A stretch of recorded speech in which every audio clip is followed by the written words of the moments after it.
This chimpanzee is using a stick to look for a meal inside an insect nest. When Jane Goodall reported this behavior in the 1960s, she overturned the widespread belief that humans alone had the creativity to use tools. It turns out that what sets us apart isn't tool use per se, but the way we copy and modify tools over time. Anthropologists call this cultural ratcheting because ideas that are distributed across a large network of minds can't be lost. Instead, they accumulate and become more complex than any individual could grasp. That's what's uniquely human, or it was. Now, engineers have devised computer programs that can also learn from the past and build on what they've learned. We've entered the age of creative machines.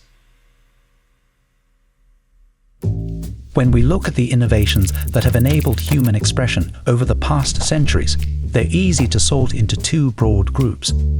Production technologies are the tools we can use to make original works.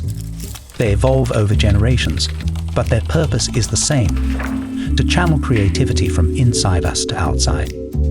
And distribution technologies are how we share those works with people who can't experience them in person. From the printing press to broadcast radio to the internet's many platforms for self-publishing, these inventions expanded the potential audience until it was effectively global. But en route to that worldwide audience, a transformation occurred, a step on the ratchet toward AI, and that was digitization. Stories once printed on paper migrated to URLs. Songs once stamped into plastic were copied and shared as MP3s. And by the time cameras went into our pockets, only the enthusiasts kept buying film, which many would scan to post online. Once creative artifacts are digitized, they can be analyzed mathematically by machines designed to learn. But that took a shift in how computer programs work. Until recently, you had to tell them what to do from the top down, a rule to follow for every circumstance they would encounter. Machine learning flipped that process around. Instead of giving them rules, you give them a goal and lots of practice. The program writes its own rules from the bottom up, storing them in a vast mathematical web called a model. In the past 5 years, machine learning has given us augmented reality filters, new editing tools, and motion capture techniques.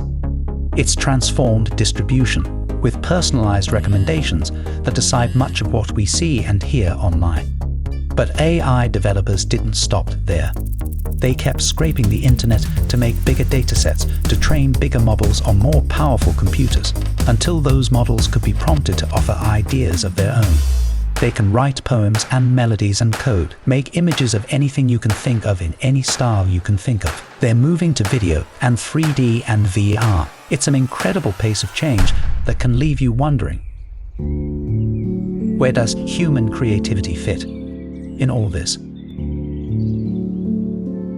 That's a question that painters might have asked in the 1830s, when the rare and exacting skill of creating realistic images was abruptly automated by photography.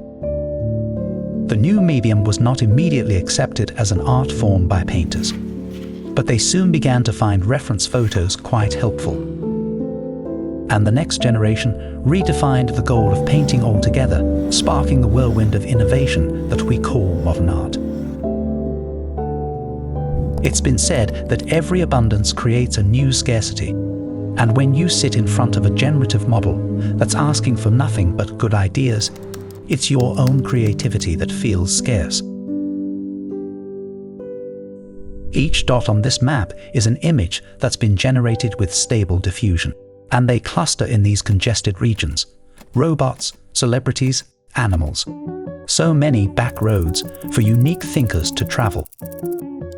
Getting there, though, requires some skill. What seems like a heavily automated process can in fact be directed in many ways. Whether you begin with the seed of an idea or a fully formed plan, a growing number of settings and tools let you claim more creative ownership of what happens next. And by retraining large models on more curated data, it's already possible to collect as many personalized playgrounds as you have time to think up. The output from a generative model isn't the end of the process. In skilled hands, it's just the beginning.